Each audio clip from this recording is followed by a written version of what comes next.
welcome back to my channel. My name is Mia and I run Sticky Kitten Crafts. I wanted to do this video as a wrap up for my very first market. So I posted a video earlier this week that kind of walked you through getting prepped for the market, and the video is getting pretty long. It's about 45 minutes, so I wanted to do a shorter, quick video just to talk through everything I sold and some takeaways from my first market. I wanted to do this kind of in some ways just for myself as well, to think through some of the things that I could do better, and just thinking about doing some of my next markets. So with that, let's get into it. So I'll run you through all the items that I brought, and I'll tell you how many of them I sold. I'm just gonna go through my Square app and I'll tell you how much I sold them for. If I happen to have a photo of the product, which hopefully I do, I'll try and add a little photo up here. So I won't go through what sold kind of in what order, but I'll just run through my general list of items. And then at the end, I'll break down how much I sold in cash versus card, and I'll look at some of the other numbers that are in here. So, okay, so the first item on my list, I made a mini coochie kopie. Again, if I have a photo, I'll put one here. This was made out of acrylic yarn, but it was the same pattern that I used for my giant coochie kopie.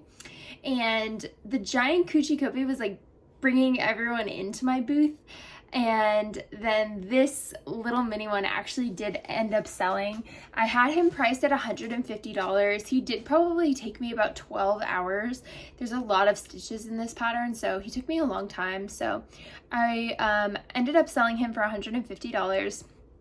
Someone came up and they were looking at my booth with their son, and they saw him kind of in one of my crates. He was kind of in the back because I knew that he was a little bit more expensive and people may not be as interested, and I didn't have a ton of room. So this guy goes, "Oh, I'm gonna buy the coochie kopie," and I was like, "Oh, okay, just so you know, he is a little expensive because he took me a really long time to make." And the guy goes, "Oh, I know, I saw the price tag." So it just made me so happy to know that people are really willing to pay for good quality items. And that shouldn't be necessarily something that I'm concerned with. It also reminded me to not try to dissuade people from buying things.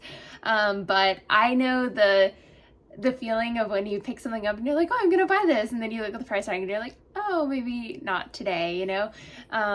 So I kind of just wanted to give him an out if he hadn't seen the price tag. So I did sell him.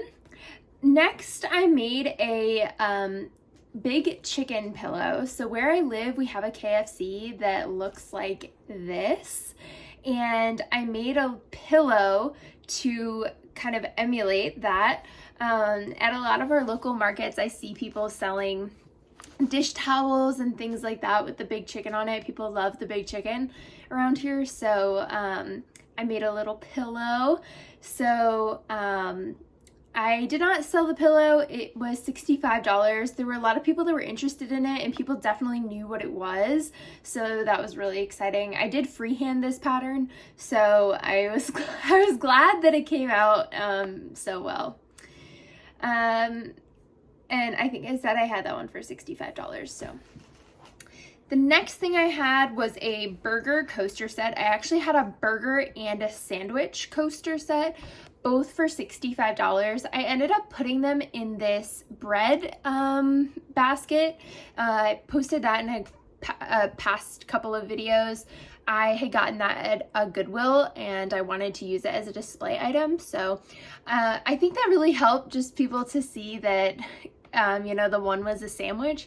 So I did not sell either of those. I have both of them priced at $65. They're a little bit expensive, but they do take a really long time just because you have to use so many different colors, and I think they each include about 12 or 13 different coasters. So, it's a pretty time-sucking project. So There were a lot of people that were interested in it though, and a lot of people really liked it. The next thing I sold was, the next thing on my list was a large chubby dinosaur. I'll include a photo here. So I had a pink one and a blue one. I had those ones priced for $40 and I sold one of them. I was really excited to get the the one sold. That was one of those things that I made a long time ago, and it's just been kind of sitting around in my room at home, so I was glad to get rid of one of those. The next thing, I made 2 different flower AirPod bag charms. I call them AirPod bag charms, but you could put anything in them. So I made 2 of those. They were each priced at $20 and I sold one of them. I was honestly surprised that the other one didn't sell because this market was on Mother's Day. So I thought that there may be more interest in people buying it for Mother's Day, but unfortunately I didn't sell the second one. So next I made this giant flower pillow. Again, I know I'll include a photo because I did not sell this item. This one was $65. This one took a long time and used a lot of blanket yarn. I think for this one, it was a little bit floppy, so people who maybe couldn't really tell what they would do with it. I think what I'm gonna do is I'm gonna take some yarn and loop it through all of the petals so that it gives it more structure, or I may sew the petals together so it's more of a pillow shape. I'm not entirely sure, but I need to do something with it so it's not so floppy. So that was priced at $65 and I did not sell that one. Next, I made a frog purse. So for the frog purse, that was priced at $65. I made this one out of chenille yarn. I didn't line this one. I don't think anyone actually opened it, so I don't think that was the reason why no one bought it, but I think it was just because it was a more expensive item. And at the end, I'll talk about a feature that I had at my booth that I'm not sure what I want to do with quite yet, but basically I was displaying a bunch of my projects that I've made for myself, and it brought in a lot of people, but maybe also caused some confusion. So we'll talk about that at the end. But so my frog purse didn't sell, but again, he was kind of expensive, so I'm guessing that was why. Next, I made a gentleman bunny rabbit, is what I call him. This pattern was from Knot Monster, and he was $50. He did not sell, which I was a little bit sad about. I also don't think people really appreciated him. I thought a lot of people would be super interested in him because he has his little mustache, he has his little monocle. I thought he was the cutest thing, but no one was really looking at him. So he was priced at $50, didn't sell. Next, I made 2 giant chubby cats. These are another item that I made a long time ago that have kind of just been sitting in my room that I decided to bring and try and sell. These are priced at $70. I think what I'm going to do is try to make more of these cats, but I really need to figure out how long it takes me to make them and how much like yarn it takes, and then I can price them better. I kind of just made a guess, so they were a little expensive probably, and they may end up being that expensive, but we'll see. So I'll make a few more of those hopefully. Sorry, just checking to make sure my boyfriend put the trash out. Okay. And as I made 2 of those giant chubby cats, didn't sell one of them. They also, one other thing, I made them a long time ago and I used to not stuff my things very well, so they weren't as stuffed as I would hope. So I think that may have also been a factor. But next I had on my list, I had my giant coochie kopi. So this guy brought in so many people to my booth, like so many. Every single person that came in was touching him and talking with him and asking me about him, and it was a good conversation piece because people didn't know what he was, which was helpful, I guess, just to kind of have a conversation. But he's also so big, it gave me the opportunity to really talk about why he is so, like, why he's so expensive. I ended up pricing him at $350, so he was definitely a very expensive, he was the most expensive item in my booth. But I priced him that high because he took me about 16 hours to make, and he took probably at least $100 of yarn and supplies to make. So, you know, he was a very expensive item, but you know, he ended up being great and probably got me some sales. So I priced him high also because I don't want to sell him. I only put a price tag on him because my boyfriend like wanted me to sell him. So I was like, okay, I'll put a price tag on him, but I was hoping he wouldn't sell because I did want him to be kind of a feature of my booth. So I might take the price tag off of him and just like keep him as my little store mascot for booths, but we'll see. So that was him. Let's see, next I had a giant octopus. This thing has been going around Instagram and everyone's been making him. So I did make one for my boyfriend and I brought him for the market. My boyfriend was like, oh, just like bring him and see if you can sell him. I think the color I made wasn't quite what he wanted. So I brought him. He was $70 and he did not sell, but also got a ton of attention. That was one of my biggest takeaways from this market, was really have some eye-catching items, like big items to bring people into your booth. That is going to be a, you know, great way just to get people to come in and see what else you have. I think those bigger items also show that you, you know, are a talented crochet artist. Not that making smaller things means you're not talented by any means, but I think that the bigger things just kind of show people that you're really dedicated to your craft, because I think most people kind of understand how long it takes to make things.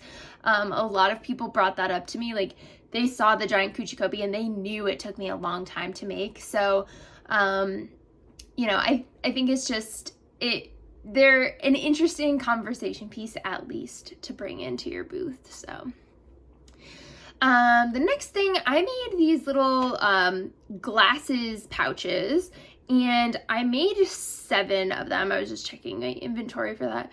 I made 7 of them and none of them sold. I was really surprised by this. I thought that these would sell pretty well because, again, it was Mother's Day and it's summer. So one person was looking at them, but they maybe wanted a different color. So they were going to reach out to me maybe about making a custom order, but I had those priced at $20. I was going to check my prices and see if maybe I could lower the price as well.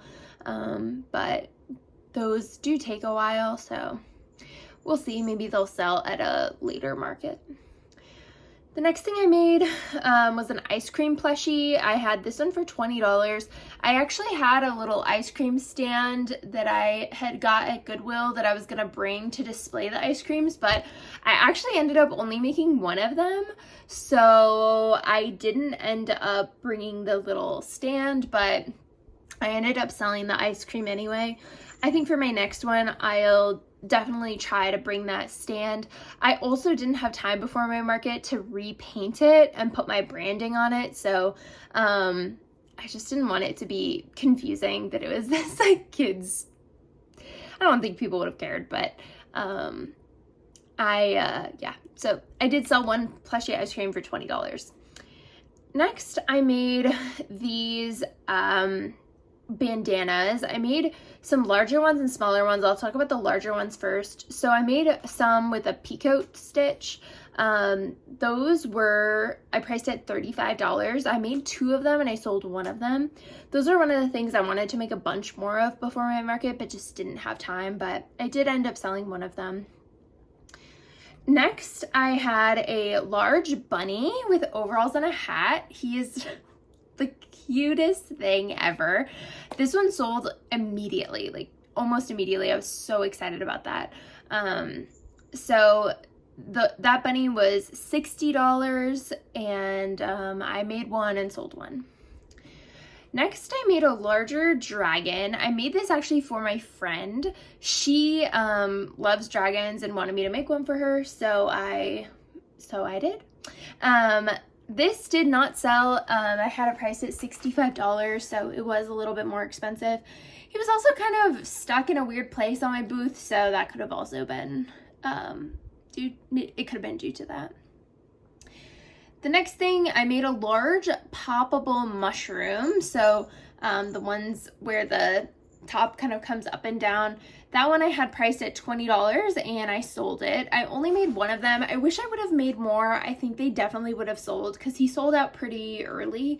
So next time I'll definitely bring more of those. The next thing I made was a larger turtle. I was kind of surprised this one didn't sell. I had him priced at $45.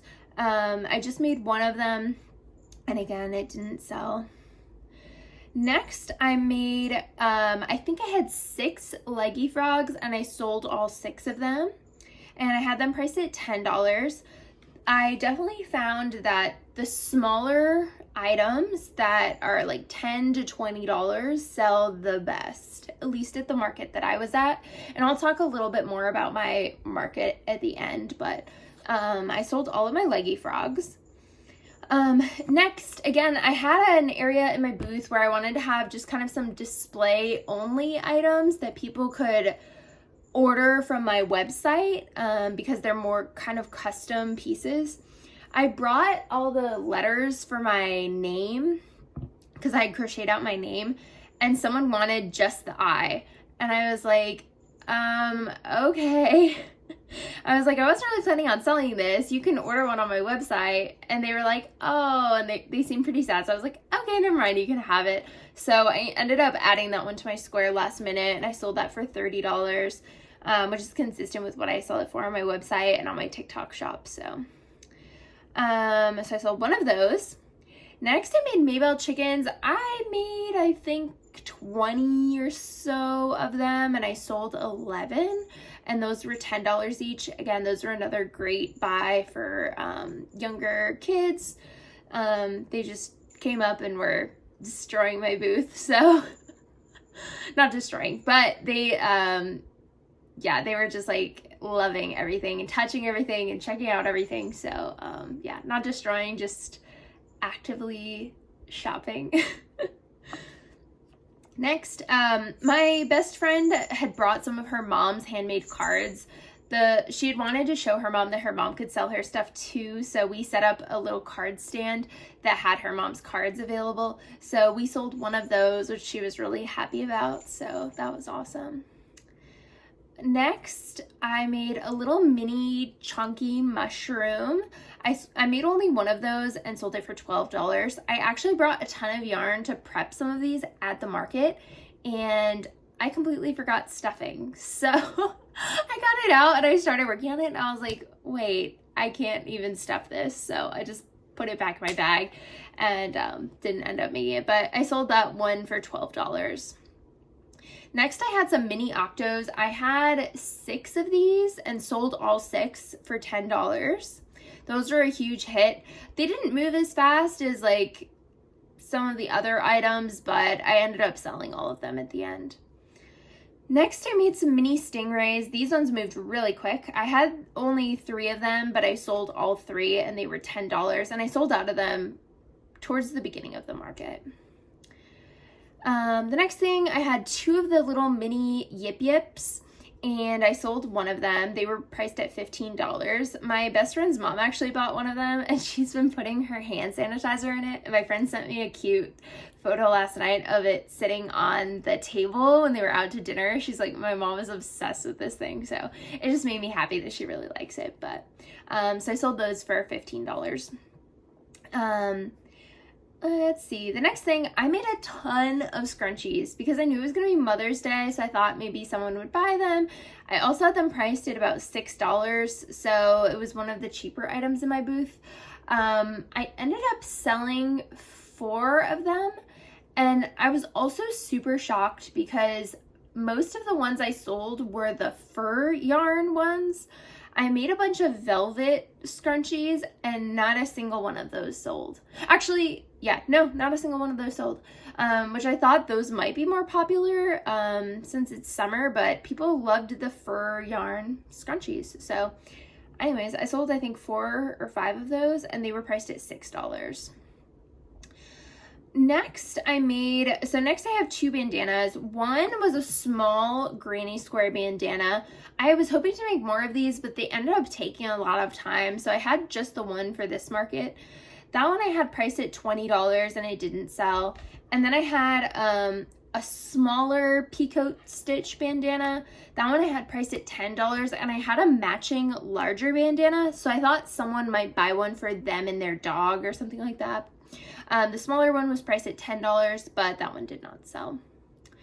Next, I had some snugglers. I had 4 of them, and I ended up selling one of them for $35. I will say that the snugglers that I brought were probably not the best quality. I don't know why, but I was struggling with these snuggler patterns, and my first ones just did not come out well. So those were some of those ones that I've just had in my house sitting around. So I was just gonna try and sell them, but they were $35 and I sold one of them.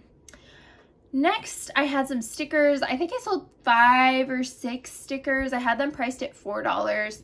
The biggest problem with my stickers was I didn't have a good display for them, so I couldn't, I think people just like didn't know how much they were, and they were just kind of sitting all random. It was a mess. It was a total mess. I didn't want to put them out, honestly, because I knew I didn't have a good display for them, and I knew they would just be kind of flying all over, but my friend was like, no, just put them out, we'll put them on the table, and I hated it. I hated it. So, I will not do that again, but, I mean, I will get a display for them, but if I don't get a display before the next one, I'm just not going to sell them. But I did sell about, I think 4 or 6 of them. I can't remember. And then I had a yoga mat strap that did not sell, but I had that priced at $20. Again, that was something I thought would sell since it was a Mother's Day market. Or let me restart. It wasn't a Mother's Day market, but it was on Mother's Day. And there are definitely people looking for things that they could possibly get for their mom there. So yeah, that was that. So we'll talk about the totals, and then again, I'll talk about some of my like learnings and findings. So,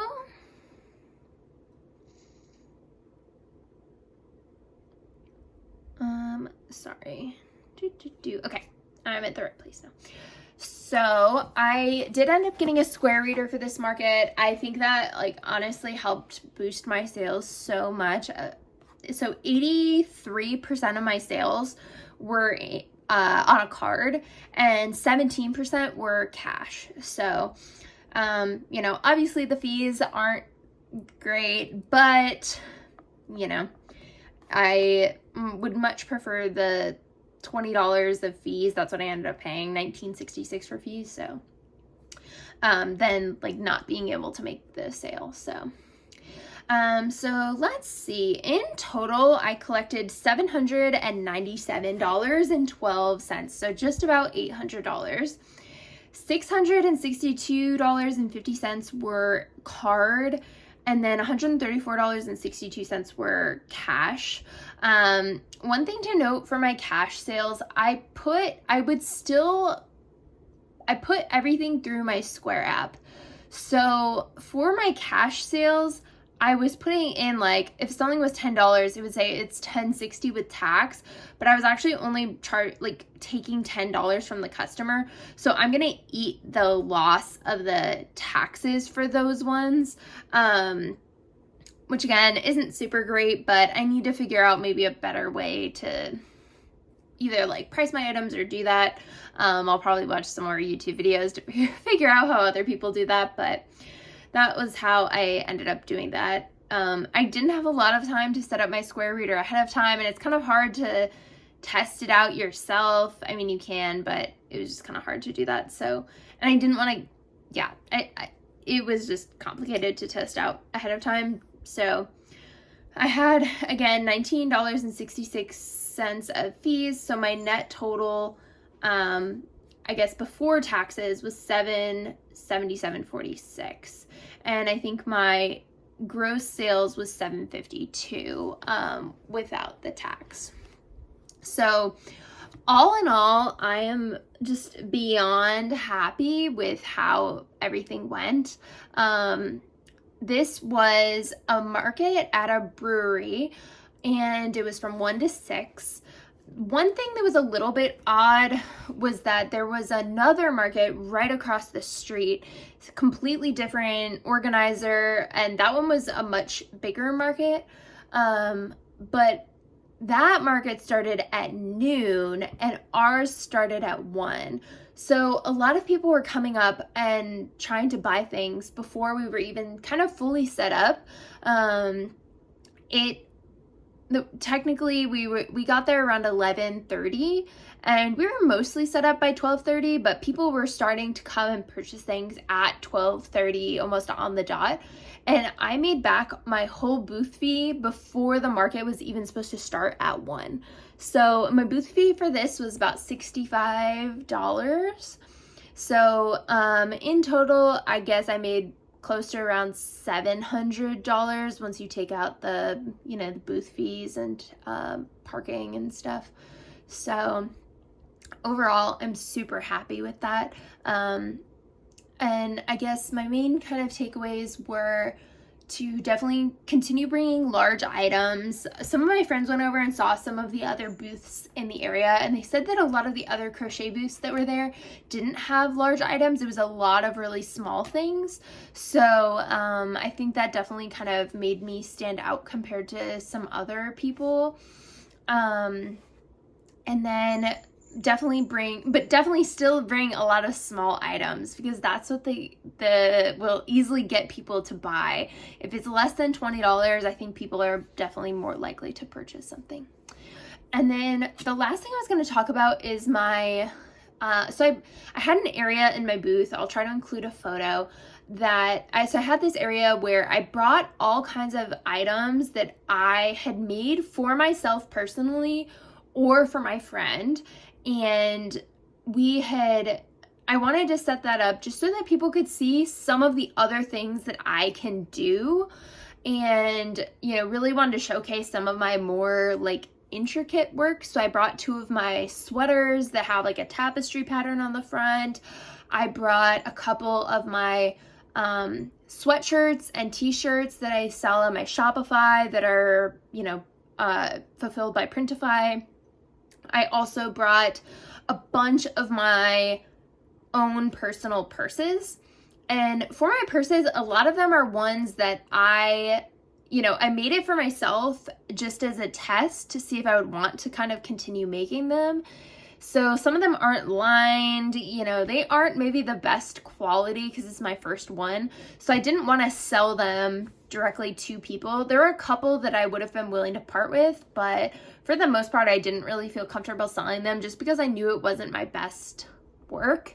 I also haven't done the pricing on those. I have actually, because it's on my website. So I was trying to push people to my website, and I had a bunch of business cards that I was handing out to try and drive people there. But I think that area just caused confusion. A lot of people wanted to buy those things. So I think I need to make better signage just to say, like, these items are not for sale.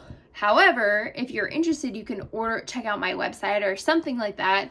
If anyone has had an area like that for their booth, please send me some ideas of what you've done to kind of make it clear what that is. But it also made me realize that I should probably bring some of my purses that I can sell. I had the one frog purse, but it didn't sell. So that also kind of tells me that they are more expensive items, and people probably still won't buy them even if I had them for sale. So I'm kind of in a catch-22 here where I can make them and bring them to sell them, but people still maybe won't buy them, but they're interested in buying them. And anyways, so I have to figure out what I want to do with that. But I definitely think, at least for this market, if I were to do it again, definitely cater more towards kids. I'll probably have something more interactive, like I might get a claw machine, or I might do one of those little displays where you can like,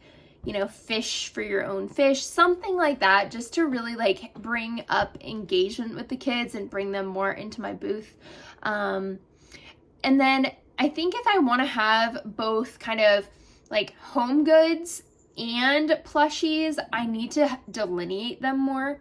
In my setup at home, it looked so much better, but like I said, the other people were setting up at the same time as us, or the other people had already, started their market before mine started. So people were kind of coming up to us and trying to buy things before we were even set up.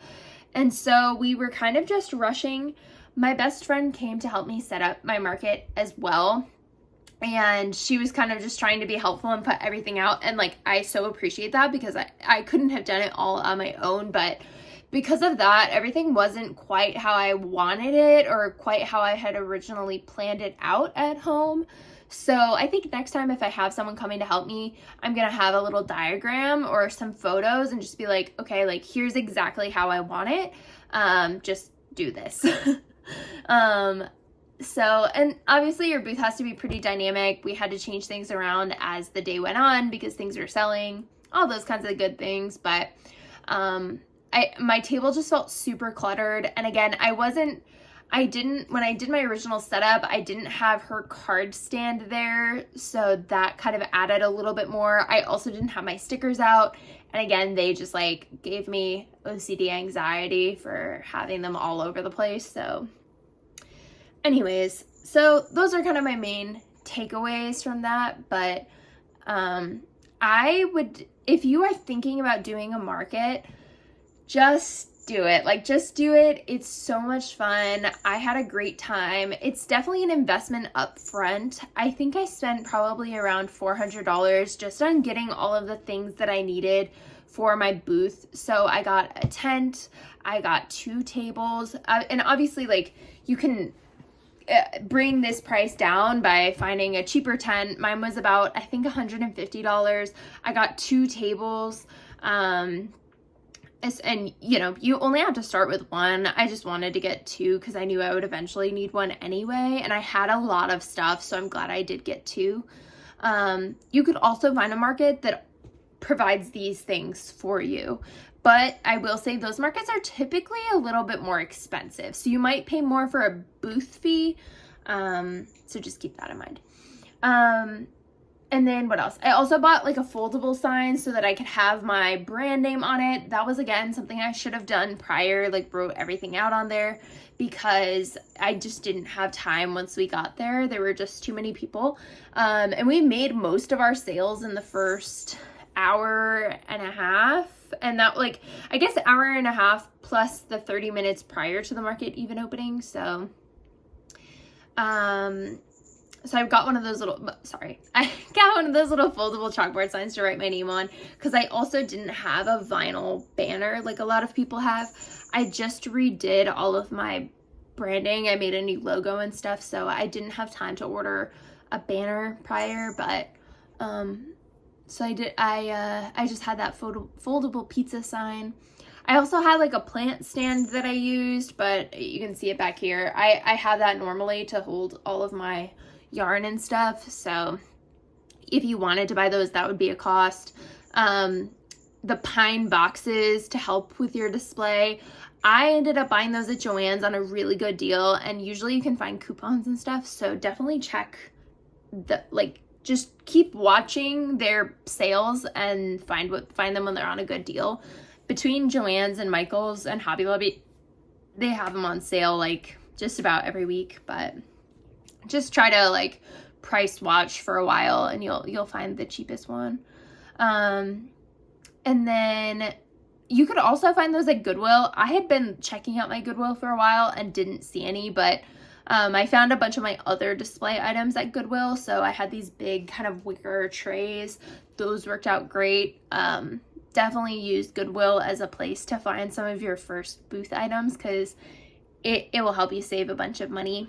And eventually, once you start making more money and you feel more comfortable, you can obviously like splurge on something like a nicer display thing from Hobby Lobby or something like that. But so yeah, so that was kind of my big expenses. It was probably more than that too though, because I did also have to get new business cards, but you know, I definitely made more at the market than I did for all of my expenses. Maybe not. Yeah, it probably would cover most of the yarn, maybe. So yeah, so that's that. I hope you guys enjoyed this video. I hope it was helpful. If you have any questions about how anything went, or yeah, any questions about finding your first market, because I had a really hard time finding my first one, just drop a comment down below and I'll be happy to either like reply back or make a new video and explain some more about my kind of process that I went through to find my first market. But yeah, well, I hope you guys have a good day. I hope if you're market prepping that your market goes well soon. And I am actively thinking of new things to start putting out here. I think I'm going to get back to some of my tutorials. I also think I'm going to just try to start making new items and start market prepping. I most likely won't do my next market until the fall, or maybe like August. I live in Georgia, so it's really hot here in the summer. So I probably will skip out on, and actually there's not a lot of June and July markets, I think, for that reason here. So I'm probably just going to prep for the next couple of months and then have my next market in August. The one nice thing is I have a lot of my big items left, so I really need to prep a lot of my smaller things and then come up with some new items, and again think about how I want to make new like interactive items, if I want to make a claw machine or the fishing stand, something like that. So anyways, again, I hope this video was helpful. If you liked it, please give it a thumbs up below, and don't forget to subscribe so you can see some of my future videos. I'll probably be doing some vlogs in the next couple weeks about market prepping and coming up with new ideas for markets. So thanks so much, guys. Have a good rest of your day, and good luck with market prepping if you are.